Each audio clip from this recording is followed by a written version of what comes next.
giving the reasons for doing what we do is very important to me, because I have a personal story whereby when I was young, I was sick with malaria. In Ghana, malaria is very common.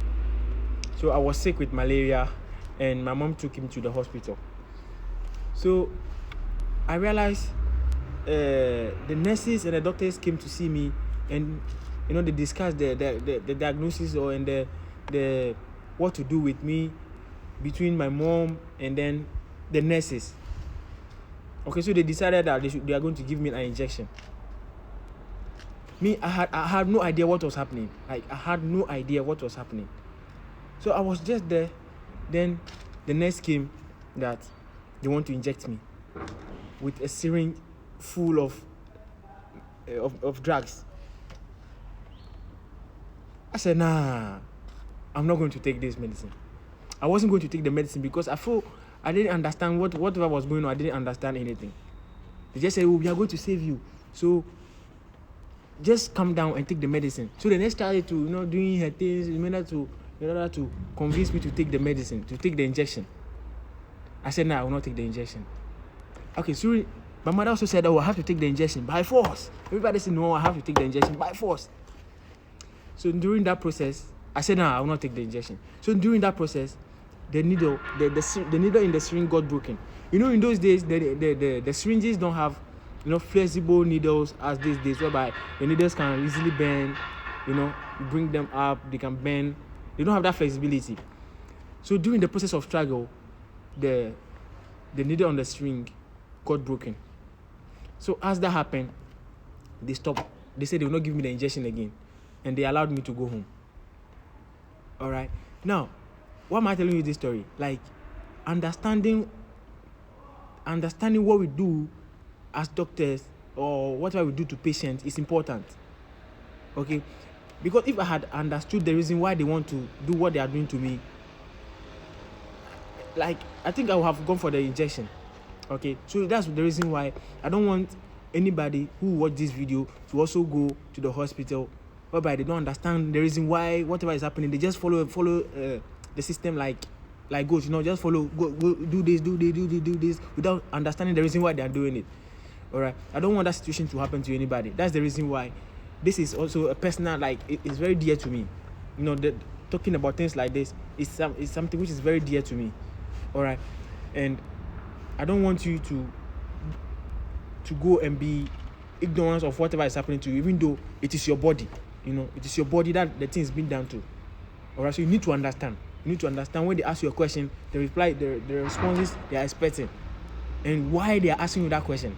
Okay, so that's what I want to do. But during consultation and all of that, not enough time is you don't have enough time to really explain things to patients. All right, that's why this is so important to me. Okay, so let's get into the video.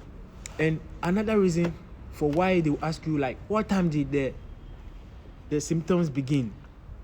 There are some diseases or maybe some conditions like myocardial infarction, whereby the heart has vessels, okay, that gives in nutrients.